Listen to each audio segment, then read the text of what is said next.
తాము 3 ఏళ్లలో ఖచ్చితంగా అధికారంలోకి వస్తామన్నారు కేటీఆర్. హెచ్ఎస్సీలోని 400 ఎకరాల్లో ఈకో పార్క్ ఏర్పాటు చేస్తామని చెప్పారు. అయితే ఈ 400 ఎకరాల్లో ఒక్క అంగుళం కూడా ఎవరిని కొనొద్దని చెప్పారు. కాదని ఎవరైనా భూమిని కొంటే తిరిగి తీసుకుంటామని వెల్లడించారు. మళ్ళీ తాము చెప్పలేదని ఎవరు అనొద్దని సూచించారు. ఫ్యూచర్ తెలంగాణ, హైదరాబాద్ కోసం ఎంతదానికైనా పోరాడతామని కేటీఆర్ మరోసారి క్లారిటీ ఇచ్చారు. ఇంత పెద్ద పోరాటం జరుగుతుంటే సహజంగా ప్రజాస్వామిక లక్షణాలున్న ప్రభుత్వం అయితే వారిని పిలవాలి, మాట్లాడాలి, వారి ఆందోళనలను విరమింపజేసే ఆలోచన చేయాలి. కనీసం వారితో పిలవకపోయినా కనీసం అక్కడికన్నా ప్రభుత్వ ప్రతినిధులను పంపి, ఒక మంత్రి గారినో లేదా బాధ్యత గల వ్యక్తులను, అధికారులను పంపి వారికి కొంత వివరించి చెప్పే ప్రయత్నం చేయాలి. కానీ ఈ ప్రభుత్వ వైఖరి ఎట్లా ఉంది?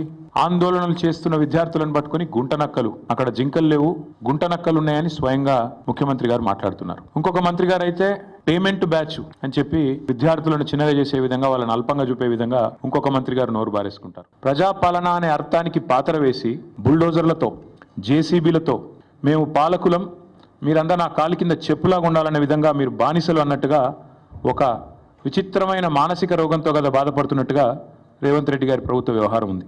మాట్లాడితే గవర్నమెంట్ భూమి, అసలు గవర్నమెంట్ భూమి ఏంది?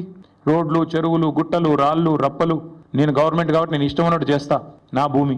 Let me remind mister Revanth Reddy, government is a mere custodian, not the owner.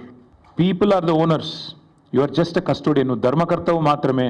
నేనేదో రాజును, ఇది నాది రాజ్యం అన్నట్టుగా బిహేవ్ చేస్తే వారికి గుర్తు చేస్తా ఉన్నా, అది యూనివర్సిటీ భూమి, గవర్నమెంట్ భూమి అనే పంచాయతీ పక్కకు పెడితే నువ్వు you are a mere trustee and custodian, అంతే. ధర్మకర్తవు, తాత్కాలికంగా ఉన్నవాడు. దాన్ని కాపాడాల్సింది పోయి ఇష్టం వచ్చినట్టు పనిచేస్తాను, ఇష్టం వచ్చినట్టు వ్యవహారం చేస్తానంటే కుదరదు. ప్రభుత్వ భూమి అని చెప్తున్నారు పెద్దలు. ప్రభుత్వ భూమి అయితే దొంగల్లాగా ఎందుకు పోతున్నారు? అందరికి దొంగల్లాగా ఎందుకు పోతున్నారు? ప్రభుత్వ భూమిలోకి అర్ధరాత్రి పోయి దొంగల్లాగా జేసీబీలు పెట్టి దొడ్డిదారిన పోయి పిల్లలు ఆందోళన చేస్తుంటే వారితో మాట్లాడకుండా దొడ్డిదారుని ఎందుకు ఈ ప్రయోగాలు చేస్తున్నారు? నెంబర్ 1. నెంబర్ 2, మీరే కదా కోర్టుకు చెప్పారు, మార్చి 27, 28 నాడు ఒక పిల్, పబ్లిక్ ఇంట్రెస్ట్ లిటిగేషన్, ఒక ఎన్జిఓ వాటా ఫౌండేషన్ అని వారు ఫైల్ చేస్తే మీరే చెప్పారు కోర్టుకి 10 రోజులు సమయం ఇవ్వండి, మా జవాబు చెప్తాము, కోర్టులో మా కౌంటర్ ఫైల్ చేస్తాము అన్నారు.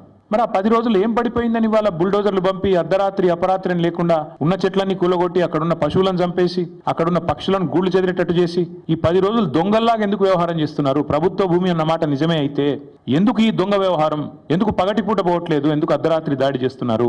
మా పార్టీ తరఫున మేము మాటిస్తున్నాం, 3 ఏళ్లలో మేము ఖచ్చితంగా మళ్ళీ ప్రభుత్వంలోకి వస్తున్నాం. ప్రభుత్వంలోకి వచ్చిన తర్వాత మేము ఆ 400 ఎకరాలని మొత్తం హైదరాబాద్ లో, మొత్తం తెలంగాణలోనే అతి పెద్ద ఈకో పార్క్ గా ఏర్పాటు చేస్తాము.